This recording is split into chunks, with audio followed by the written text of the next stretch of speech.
Hello Redditors, welcome back to Tales Against Humanity. Now, let's get started. In today's episode, clear 20 gigabytes of disk space but don't delete anything. So a few months ago, I had this call. So a customer called, and they had less than 1 gigabyte of hard disk space left on their C drive and requested for some more disk space. I sign into the computer and first recommended the usual. Okay ma'am, I need you to delete files you will no longer need or move them to the network drives?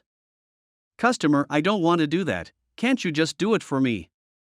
Ma'am, I'm not sure what files you still need, I can recommend some of the larger ones, but it's ultimately up to your discretion. Customer, no then, I don't want to risk deleting anything important. Okay ma'am, if that's the case, there is some temporary data I can clear. Do you mind if I sign into the computer and do that? Customer, unsure. Okay. Sign into computer and open disk cleanup. I find that I can easily empty the recycle bin or cleared the download folder to clear 10 gigabytes. Okay ma'am, I'm going to clear the data from these 2 folders, would that be okay? Customer, no, don't do that, I know what's in those folders and I still might need it. Okay, I will just clear the internet cache and cookies, it won't be much, but every bit of data helps. Customer, really unsure. Okay. I start clearing the folder when the customer screams, wait. I still want that data. Stop deleting things. Ma'am, we need to clear up some disk space. You have less than a GB left and you won't be able to download or save any more files. You chose to reject all the solutions I provided. I can't think of a way to free up disk space without deleting or moving something.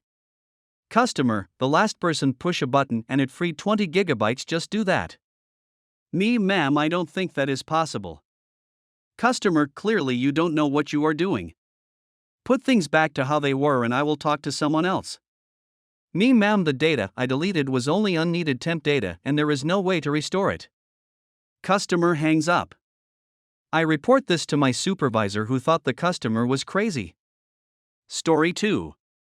It's bitching all the way down, son. We begun a project to roll out password management for certain key employees in my company.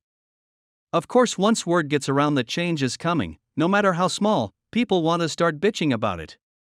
I had only notified our pilot group a few hours before when I got the call from the head of reception. Head of reception, I heard you're changing something with passwords. Is that true? We only just started a pilot group, but yes, we're rolling out password management. Head of reception, have you cleared it with upper management yet? Yes, I've cleared it with management and they think it's way overdue. Head of reception, okay, well it's going to be too much trouble for reception employees to learn this.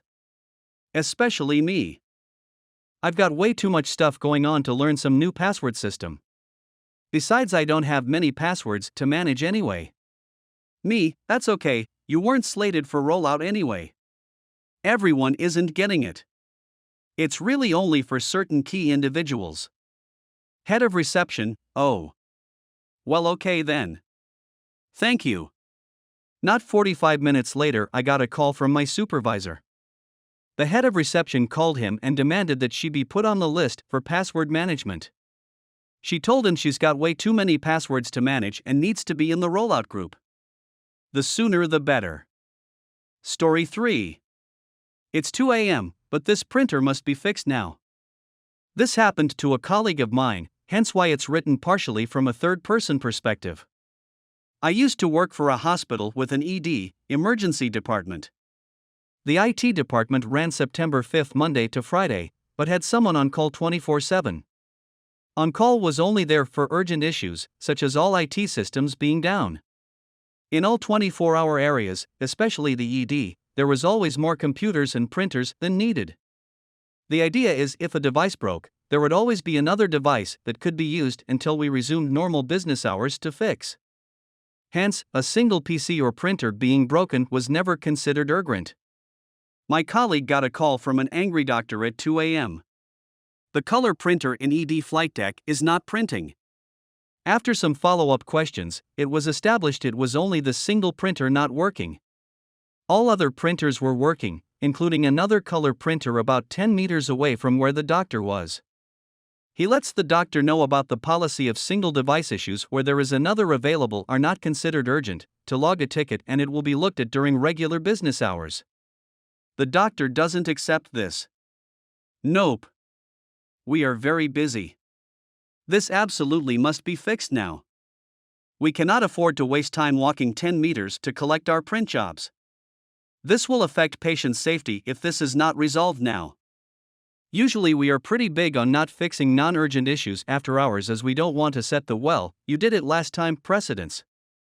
Because this doctor dropped the patient safety phrase, my colleague took a look at it. The issue ended up being a stuck document in the print queue, so he cleared it out. He let the doctor know the issue was fixed. As he still had the print queue up, he could see what was being printed out that was so critical it would affect patient safety if not fixed now. Recipes. As in cooking recipes. Story 4. When an environment's design is super efficient, backups are unnecessary. A few nights ago, I was semi-watching Orville with my wife and kids.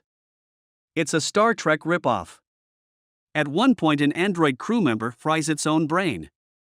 The crew struggles to fix it but eventually concludes that it's hopeless. That is until one of the engineers has an epiphany and finds what may be a backup brain. The engineer then explains what he found to the rest of the crew and the dialogue goes like this. Engineer, back in the early days of computers, programmers would sometimes bury code deep inside the system, like a backdoor.